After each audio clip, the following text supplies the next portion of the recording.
Hola, ¿qué tal? Buenas tardes. Bienvenido al presidente de El Salvador, Nayib Bukele. Ojalá la estadía aquí en Costa Rica haya sido muy placentera y muy pura vida, como decimos nosotros. Y aprovechando que tengo pues a dos presidentes, don Rodrigo, a usted usualmente le hago alguna consulta. Voy a aprovechar que está el mandatario de El Salvador. Gracias, ya tengo la autorización, ¿verdad? Entonces, quería hacerle la consulta, dos preguntas muy puntuales. Esto es porque el método Bukele tiene cerca de 30.000 presos inocentes en su país, según la organización Socorro Jurídico Humanitario. Considera que para evitar la crisis de seguridad que actualmente vive en nuestro país, debería de replicarse el sistema y qué garantiza que una vez que usted salga del poder, pues su método se mantenga. Esa sería una de las preguntas.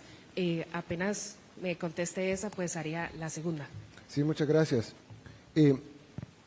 Como en todo país democrático siempre hay oposición.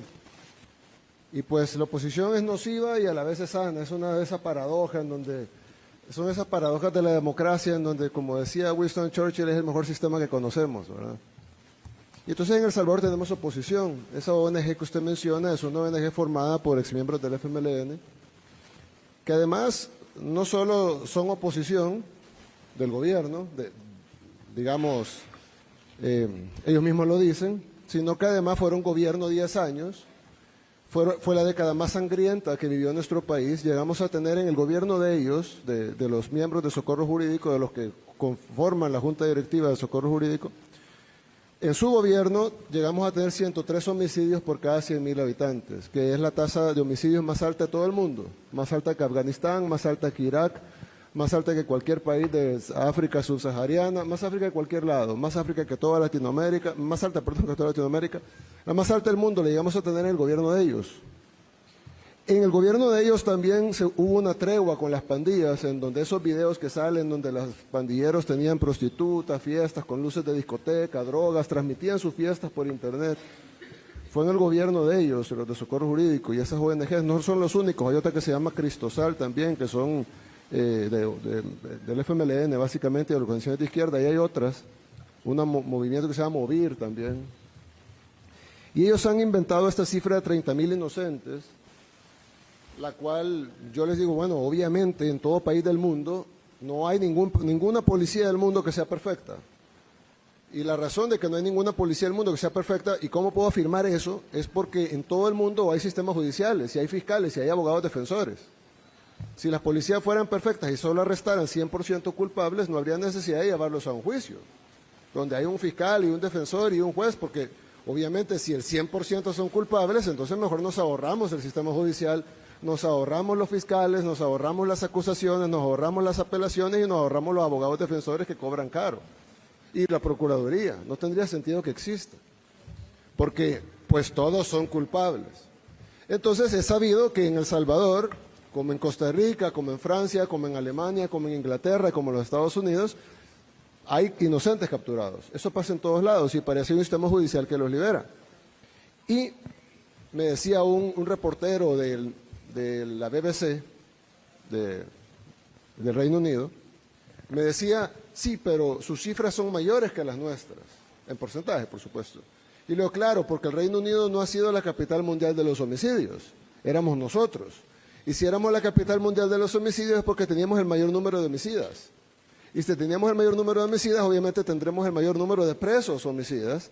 Y si tenemos el mayor número de presos, pues obviamente habrá un porcentaje de personas inocentes que han sido liberadas en su gran mayoría, y hemos liberado 7.000 personas. Lo otro que es importante decir es que alguien dice, bueno, pero El Salvador ha metido a la cárcel al 1% de la población. Yo le decía, no. Nosotros hemos liberado al 99% de la población que estaba en la cárcel, porque en El Salvador todos estaban en la cárcel.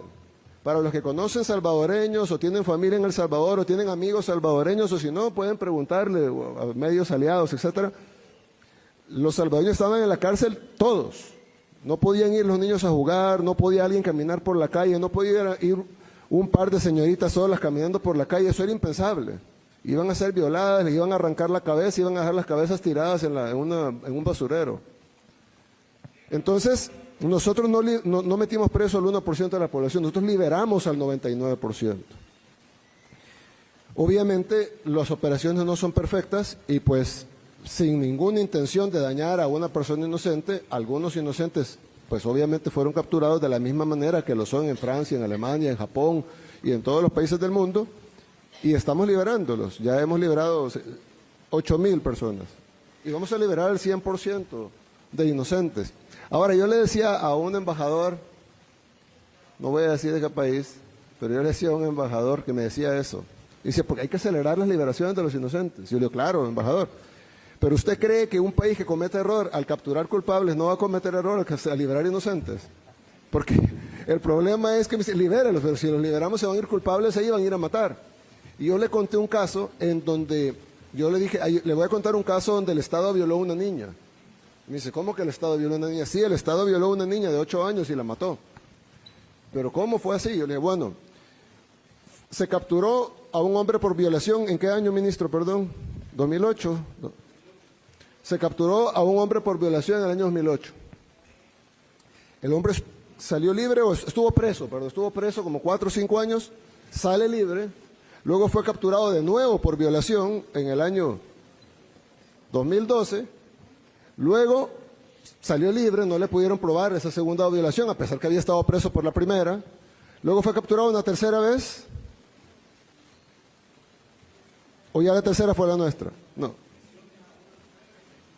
Luego fue capturado por lesiones a una mujer en el 2014, y ahí sí fue puesto, ahí sí lo condenaron, no, ahí salió libre de nuevo, y luego ya en nuestro gobierno violó y mató a una niña. Entonces a esa niña, ¿quién la violó y la mató? Ese sujeto, claro, y ahora está cumpliendo una pena y nunca va a salir de la cárcel, nunca. Pero a esa niña también la violó y la mató el Estado. Y era una niña de 8 años.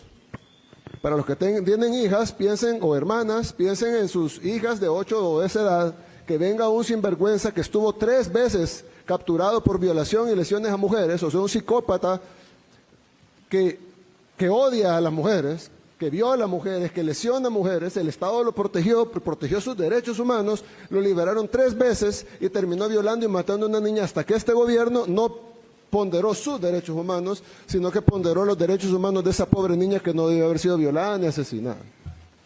Entonces, nosotros hemos recibido 200 lecturas de moral de personas que no conocen lo que nosotros vivimos, que nunca nos dieron una solución que fuera factible. El Salvador probó de todo, la OEA incluso patrocinó una tregua completa, en donde el secretario general de la OEA, Insulza, llegó ahí a abrazarse con los pandilleros, los pandilleros les entregaron unas armas en gesto de buena voluntad. El secretario general de la OEA en ese tiempo, Miguel Insulza, recibió las armas de los pandilleros, llegaron incluso sacerdotes a bendecir la tregua, le lavaron los pies a los pandilleros para hacer, de una manera farisea, algo que parece cristiano, pero no lo es, porque estoy seguro que Dios no quiere que se violen niñas y que se asesinen niñas de 8 años. Y ahí todo el mundo aplaudía. El modelo de El Salvador debe ser copiado por el resto del mundo. El Salvador debe de exportarse este modelo que tiene un gran éxito. Y luego se supo todo lo que estaba detrás de esa tregua contra las pandillas, pandilleros que fueron entrenados, y ahí están las fotografías y los videos, pandilleros que fueron entrenados en los polígonos de tiro del ejército nuestro. Ahí fueron entrenados los pandilleros a tiro certero, que significa poderle pegar en la cabeza o en el corazón a los salvadoreños, entrenados por el gobierno, con armamento del gobierno. Se desaparecieron $2 millones de armamento del gobierno, en el gobierno anterior, del gobierno de esas personas que ahora están diciendo eso. Y por último, yo les digo que me den la lista de los 30,000 y que me digan cómo llegaron ellos a esa deducción sin haber, porque dicen hay que hacer juicio, ellos son de los que dicen que el proceso judicial no debe cortarse y debe de agotarse las instancias y llevarse las pruebas de cargo y de descargo. ¿Cómo ellos hicieron sin eso? Nosotros no podemos hacerlo, nosotros no podemos juzgar a alguien sin prueba de cargo y descargo, sin un proceso judicial, pero ellos sí. Ellos ya determinaron que hay 30,000 inocentes sin cargo y descargo, sin pruebas, sin juicio, sin oír al fiscal, sin oír a los acusadores, sin oír a los abogados defensores, sin ver ninguna audiencia, sin escuchar los testimonios de nadie. Ellos ya, por sus poderes mágicos, han definido que hay 30,000 inocentes. Yo lo que les quiero decir es de que nosotros los escuchamos a ellos, no a ellos, pues porque ellos son del FMLN, pero sí escuchamos a muchas ONGs, supuestamente defensoras y organismos, supuestamente defensores de derechos humanos, y hicimos sus recetas, las aplicamos, pero luego de 150,000 salvadoreños muertos por las pandillas, y luego de que en un fin de semana mataran 87 salvadoreños, en un fin de semana, nosotros tuvimos una reunión a las 3, 4 de la mañana y decidimos pararlo. Y lo fuimos a parar y lo aniquilamos totalmente en la operación más exitosa en toda la historia de la humanidad, porque tuvimos 0 bajas civiles. Todas las operaciones de ese tamaño tienen centenares, si no miles de bajas civiles. Tuvimos 0 bajas civiles, tuvimos 8 bajas de nuestras fuerzas del orden, de héroes nuestros que cayeron en ese combate, y tuvimos aproximadamente, ¿cuántos pandilleros habrán caído en la? 110 pandilleros. Entonces, haber eliminado el crimen del país con más crimen en el mundo, con 0 bajas civiles, 8 bajas de héroes de la fuerza pública y 110 pandilleros, es la operación más exitosa en toda la historia de la humanidad. Yo quiero contarle algo, señor presidente, con su permiso. Vea, presidente, ¿cómo decir esto? Usando la lógica que es impecable de que el Estado salvadoreño mató a esta niña de 18 años, de 8 años, en Costa Rica el Poder Judicial ha matado a miles de sicarios. Imagínense que aquí hay un solo caso famoso de un muchacho de 16 años, 16 años, que se llamaba Chiquilín, que lo detuvieron 20 a 30 veces y lo tenían involucrado en 10, 20 asesinatos. Y usted sabe y lo soltaban porque era menor de edad. Y usted sabe qué terminó los asesinatos de Chiquilín, que la banda contraria lo mató. Si no, ahí estaría. Ellos hicieron justicia. Ellos lo mataron. Y nosotros lo agarrábamos y en hora lo soltaban. Y así le puedo dar una lista al pueblo de Costa Rica de los asesinatos que ocurrieron por eso. Y algo curioso, presidente. En mis 10 años en política, yo nunca he visto a un periodista preguntándole a un juez por qué liberó a un criminal. No lo he visto. Yo le decía ayer a un periodista muy reconocido, un periodista costarricense muy reconocido, ¿cómo se llamaba, presidente? Un señor mayor que me contó la historia de que él fue a El Salvador y que tomó unas fotografías de una masacre que hubo en El Salvador por parte del gobierno en 1970, en el gobierno de Molina. ¿Pero fue ayer eso? Ayer, sí, en la cena. No. Y entonces él, pues en todo el tiroteo perdió sus rollos.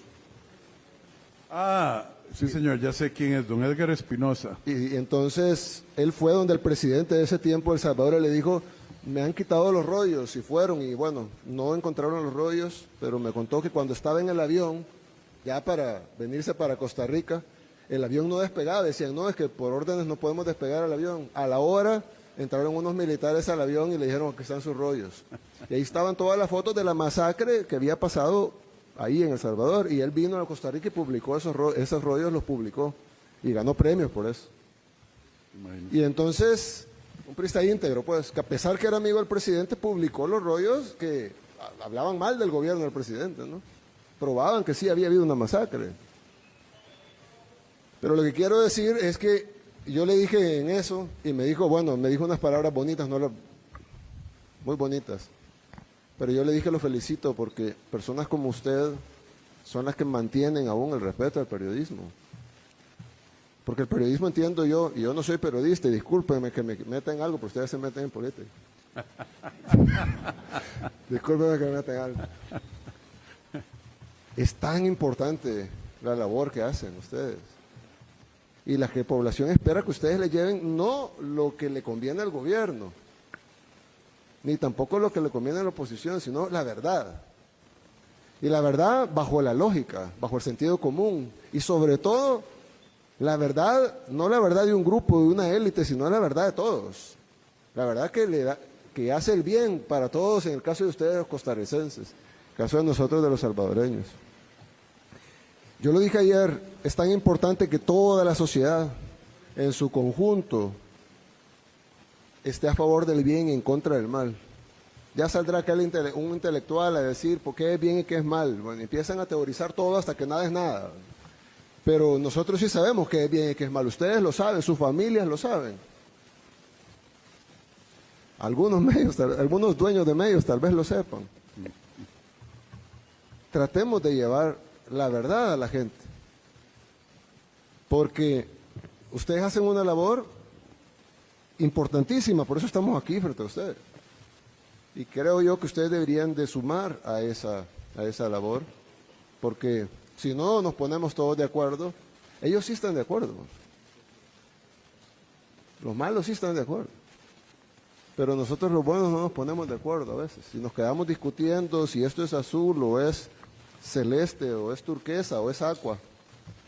Pero bueno, ¿qué es lo bueno y qué es lo malo? ¿Y qué es lo que debemos de hacer? ¿Y cuál es la labor de ustedes frente a esa situación que está enfrentando Costa Rica?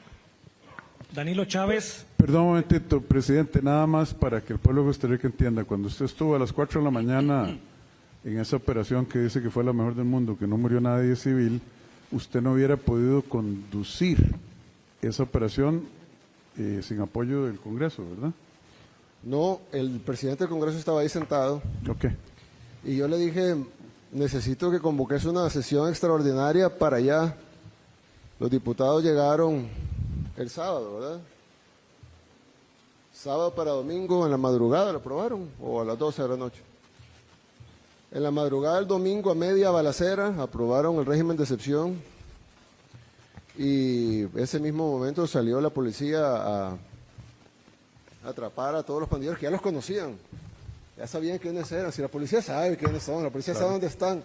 Lo que pasa es que no es que los policías no los quieran agarrar, es que no pueden, dicen la orden. Y cuando lo agarran y luego lo llevan, sale libre y le matan a la familia. Entonces, ¿quién va a querer? O sea, es decir, es difícil. Yo se lo he dicho una vez y le doy un mensaje a los policías de Costa Rica. Ustedes están en la posición más difícil del mundo. Todos los seres humanos corremos del peligro, todos. Y el que diga que no es mentiroso. Todos los seres humanos vemos peligro y salimos corriendo. ¿Quiénes no huyen del peligro? Bueno, en el caso de Costa Rica, bomberos y policías. Sí. Dígame otro. Tal vez, no sé, rescatistas. Son raros, pues, los que no huyen del peligro. Ellos no huyen del peligro, van al peligro. Escuchan la balacera y van a la balacera. Solo piensen eso, ¿no? Uno escucha una balacera y se va. Ellos van a la balacera. Y luego se tienen que enfrentar sin las herramientas legales para poderse enfrentar. Y si acaso logran agarrar 10 criminales arriesgando su vida, los llevan para que los liberen y luego esos 10 criminales van o dan la orden que vayan a asesinar a la familia de ellos. Y luego nadie los protege a ellos. Y si a alguno se le ocurre, porque el presidente me contó el caso de eso de que si mata al que mató a... Si luego se le ocurre ir y matar al que mató a su familia, van y lo meten preso a él. ¿Sí? Y ahí nadie sale y dice liberen a los inocentes. Al contrario, ahí presionan para que se lo refundan en la cárcel. Yo sinceramente creo que estas organizaciones no son malévolas, son satánicas. Porque hacerle eso a alguien que luchó, que iba a dar su vida por su gente y que luego perdió a miembros de su familia por eso y que luego simplemente se defendió a su familia y que sea acusado y condenado por el mismo sistema y el mismo pueblo que defendió. Yo creo que es importante que se le dé el lugar a la fuerza pública que merece y que además se le den las herramientas jurídicas y de protección que ellos tienen que tener para poder hacer su labor. No es fácil hacer esta labor. Aquí están los policías penitenciarios, por ejemplo. Es una labor difícil. ¿Quién quiere estar revisando, haciendo requisas a los delincuentes? ¿Quién se propone para hacer ese trabajo? Yo no. Ellos ahí están haciéndolo, todos los días. No pueden estar ni en el celular chateando porque no hay. Y luego no vaya a ser que pique la gallina a uno porque entonces a ellos les cae. Entonces, yo creo que uno debe ser agradecido. Agradezcamos a quienes nos protegen todos los días y démosles por lo menos, lo mínimo que les pudiéramos dar son las herramientas y las condiciones para poder hacer su trabajo y protegerlos a ellos y a sus familias, solamente. Continuamos con Danilo Chávez de La Reacción. Señor presidente Bukele, buenas tardes. Señor presidente Rodrigo Chávez, presidente de nuestro país. Estamos dándole cobertura a su visita, presidente Bukele, también para la agencia News on Demand de su país. Presidente, ayer le puse atención mucho al tema que usted decía tanto en la tarde como en la noche, que para poder combatir el crimen organizado, las bandas, la criminalidad, había que cerrar fuerzas en torno al líder, al presidente que electoralmente fue electo en las urnas, como pasa en su país y en Costa Rica. Y que eso parecería, en lógica sencilla, es elemental. Hay que unirse porque es demasiado poderoso el crimen organizado, el narcotráfico, etcétera, etcétera. Presidente, pero ¿qué pasa cuando en un país hay poderes que difieren de las estrategias, difieren de los tiempos, de las formas, de los artículos, de cosas específicas de cómo de pronto un poder ejecutivo está queriendo combatir el narcotráfico? Inclusive los órganos de control que le quieren, pues hay cierto respeto a la constitucionalidad, que le dicen de esta forma no se puede hacer las cosas, como de pronto el poder ejecutivo quiere hacerla. Mi pregunta concreta es, ¿qué haría usted como gobernante, como presidente? ¿Ataca a esos poderes, les resta presupuesto, los ofende, los critica, o bien negocia con ellos, consensúa con ellos, llega a acuerdos con ellos para entre las dos partes poder defender o atacar el mismo enemigo común que es el narcotráfico, la criminalidad, etcétera? Gracias. Bien, yo creo que hay una historia famosa de Cartago, pero no paraíso de Cartago, sino Cartago, la ciudad-estado del imperio cartaginés. Y ellos empezaba un enemigo grande a crecer que se llamaba Roma. Entonces vino Aníbal y dijo, necesitamos ir a tomar Roma, porque si no ellos van a venir a destruir, ellos ya tienen planes para destruirnos. Y entonces logró armar un ejército y marcharon hacia Roma. Roma, la invencible, fue vencida varias veces por Aníbal, varias veces. Un excelente líder militar y logró vencer varias veces a los romanos. Llegaron a las puertas de Roma, pero obviamente tenían años ya en la campaña, los soldados ya estaban cansados, ya no tenían dinero, ya no tenían comida. Y entonces envió emisarios al parlamento cartaginés y llevaban unos sacos al parlamento. Cuando el parlamento en sesión los escuchó, sacaron los sacos y botaron lo que había dentro, y cayeron miles de anillos de oro al suelo. Cada anillo de oro era de un general romano que había sido asesinado obviamente por el ejército cartaginés en las victorias que habían tenido camino a Roma. Y entonces dijeron, tenemos a Roma, estamos en las puertas de Roma y hemos vencido al ejército romano varias veces, pero necesitamos recursos, necesitamos más hombres, necesitamos alimentos. Así que necesitamos que este Senado nos apruebe esos recursos. Discutieron. Esto es una historia, no es un cuento. Discutieron y decidieron que las formas no eran las correctas y que lo mejor era no financiar la expedición y que Aníbal debía regresar a Cartago. Aníbal regresó, Roma se dio cuenta de que debía acelerar lo que tenían planificado y luego Roma atacó y desapareció Cartago de la faz de la tierra. Le echaron sal a Cartago, esas son las guerras púnicas. Las guerras púnicas. Aníbal, Asdrúbal y Amílcar. Correcto. En la cultura del señor presidente salvadoreño. Y los romanos en la última guerra púnica arrasaron Cartago y le echaron sal para que no volviera a salir Para nada. que nunca volviera a saberse de Cartago. Hasta el siglo XX redescubrimos que no eran bárbaros, como lo llamaban los romanos, sino que era una civilización avanzada, más avanzada que Roma en ese tiempo, con gran comercio y con gran cultura. Yo creo que se puede discutir quién debe ser el líder. Eso es básico en cualquier democracia. Pero una vez electo, se le deben dar, así como a los policías, se le debe dar a ese líder las herramientas para poder combatir lo que tiene que combatir. Si es la inseguridad, si es la pobreza, si es la exclusión social, será la exclusión social, si es la vivienda, será la vivienda. Pero Lo que no se puede es pasar debatiendo infinitamente, las teorías son infinitas, cada quien puede salir con otra idea, cada quien puede salir con otra idea sobre esa idea, y ese debate estéril e infinito no va a llevar a nada más que a perder la batalla contra la criminalidad, así como Cartago la perdió contra Roma. Continuamos con Daniel Parra de State TV. Saludos, señor presidente Nayib Bukele. Bienvenido, le reitero la visita. Presidente don Nayib, ¿qué recomendaciones tiene para el señor presidente de la República, don Rodrigo Chávez, para el sistema penitenciario luego de esta visita histórica? Sabemos que está a 10 minutos de retirarse acá. Y por último, si me regalaría una fotografía con su persona. Con mucho gusto, con mucho gusto. Sí, bueno, ya algunas las mencioné. Creo que se necesita, es un régimen bastante permisivo, con eso de las visitas íntimas, no conyugales, sino íntimas.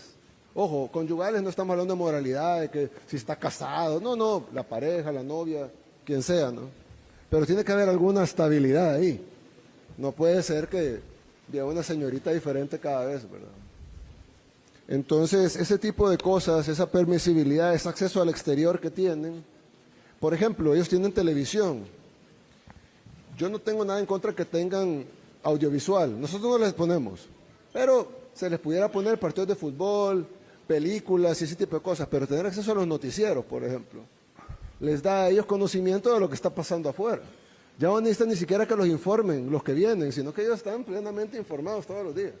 Entonces, hay una serie de cuestiones que sin infringir sus derechos mucho, sino simplemente regulando los derechos, dicen porque hay algunos que plantean el control total del Estado, que estoy seguro que los costarricenses no quieren eso, y otros que plantean el libertinaje total, que estoy seguro que tampoco los costarricenses quieren eso.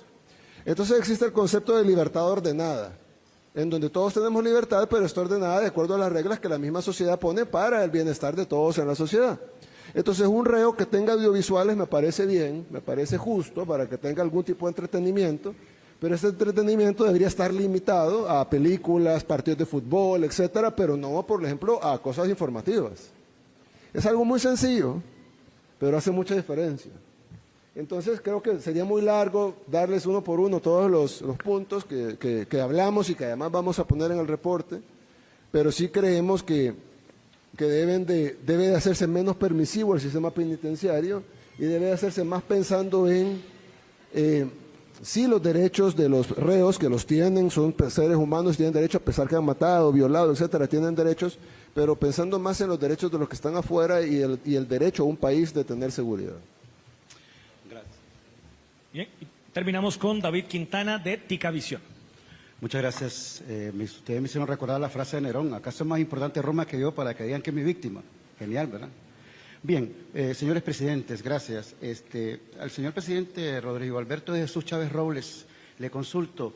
Sabemos que la medalla honorífica que le entregó al presidente Bukele es el motivo de su viaje, pero ¿por qué lo invitó?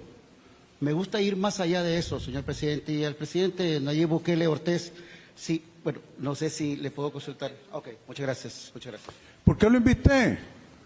Yo creo que es obvio, claro, notorio, la contribución que Nayib Bukele Ortiz ha hecho en este viaje a Costa Rica. ¿Ve? Lo que se mira no se pregunta. Vino, nos ha dado mensajes claves, nos ha dicho que la discusión es estéril por años de años de años, que aquí por dicha se acaba en el 26, en el 2026, para bien o para mal, yo no estoy prejuzgando el resultado, no nos va a llevar a corregir a lo que a El Salvador se le sembró en los años 90, germinó en los años 90 y dio su cosecha de fruta amarga y venenosa en los años 2020, cuando él vino a corregir lo que ya era un cáncer, no era un tumorcito. Nosotros todavía tenemos oportunidad. Y yo no quiero decir que mis ministros no tienen la capacidad, pero oírlo de quién lo logró, por qué lo logró, el papel del Congreso, los cambios que hicieron en el Poder Judicial y los resultados que están a la vista del mundo. Para el pueblo de Costa Rica eso ha sido sumamente beneficioso. Por eso me tomé la libertad. Me di cuenta que el excelentísimo señor presidente y yo compartimos aficiones. Nos vamos a poner a hablar de las guerras púnicas entre Cartago y Roma, los 3 generales famosos, Amílcar, Asdrúbal y Aníbal. En San Salvador conversamos de la batalla de Gaugamela entre entre Alejandro Magno y Darío II, ¿verdad? Darío el Grande. Y que el señor tiene enorme sabiduría y credibilidad para hablarle al pueblo de Costa Rica. La condecoración se la merece, y se la merecía, y se la hubiéramos dado por los resultados que ha logrado. Esto, que pueda hablar directamente con un pueblo que necesita entender la naturaleza del debate estéril en la Asamblea Legislativa y en el Poder Judicial, es miel sobre hojuelas. Y le doy gracias a Dios que Él haya aceptado venir, porque yo creo que esto representa un punto de inflexión para nuestra sociedad. Gracias por su pregunta. Muchas gracias. Un aplauso para el señor Bukele, por favor. Del feudo a todos los señores, es la marcha del